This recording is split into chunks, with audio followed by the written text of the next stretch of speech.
सिप सिकेर आउनु होला, त्यही भन्न चाहन्छु। अनि यदि सिप छैन भने केही छैन होइन, सिप सिकेरै आउनु होला।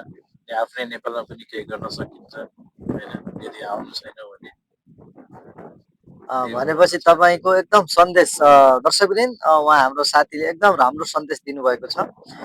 उहाँ भन्दै हुनुहुन्छ कि यदि कोही विदेश आउन चाहन्छ भने एकदम सिप सिकेर आउनुहोस्, स्वरोजगार बनेर आउनुहोस्, किनभने सिप सिकेर विदेश आयो भने एकदम मालामाल छ, त्यही होइन तपाईँ भन्नुहुन्छ। त्यसो हुनाले म पनि यो युट्युब जानकारी युट्युबमूलक भिडियोबाट के भन्न चाहन्छु भने तपाईँहरू सिप सिकेर आउनुहोस् है। सिप सिकेर आयो भने एकदम यता काम पनि सजिलो गर्न सकिन्छ र स्यालेरी एकदम हो, सबै कुराहरूमा एकदम राम्रो छ।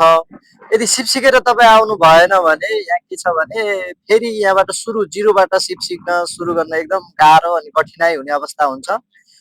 त्यसकारणले हामी जानकारी के दिन चाहन्छौँ भने तपाईँहरू सिप सिक्नुहोस्, स्वरोजगार बनेर बल्ल वैदेशिक रोजगारीमा आउनुहोस्। होइन भने सकभर तपाईँ नेपालमै काम गर्नुहोस् र त्यहीँ कुनै न कुनै उद्योग धन्दाहरू अथवा सानो उद्योग कुनै पनि चिज व्यापार बिजनेस कुनै पनि सुरु गर्न सक्नुहुन्छ। यदि तपाईँ आउनै चाहनुहुन्छ भने हामीले के भने सिप सिकेर आउनुहोस्, बिना सिपको काम छैन होइन, त्यही भन्न चाहन्छौँ हामी। अनि हामी तपाईँहरूलाई देखाउन चाहन्छौँ। अनि त्यो पारी हाम्रो क्याम्प हो, त्यहाँबाट चाहिँ हामी हिँडेर आएको। अनि यहाँ कोही पनि छैन, अनि यहाँ हामीहरू बजारहरू केही छैन, हामीहरू यस्तो मरुभूमिमा छौँ। तर पनि हामी एकदम खुसी छौँ, रमाइराखेका छौँ। रमाउनै पर्यो होइन, नरमाएर अब छैन होइन, रमाउनै पर्यो। अब काम कुरा अब यस्तै कमाउनै पर्छ अब मरुन्जेलसम्म होइन। अब त्यही हो, म त्यही भन्न चाहन्छु। तपाईँले एउटा कुरा सोध्न बिर्सेछु, यति धेरै ह्यान्डसम पनि हुनुहुन्छ, तपाईँको बिहा भइसक्यो? नै भएको छैन। तपाईँ सिङ्गल हो? हजुर। हेर्दा त लाग्दैन मलाई। सिङ्गलै हो।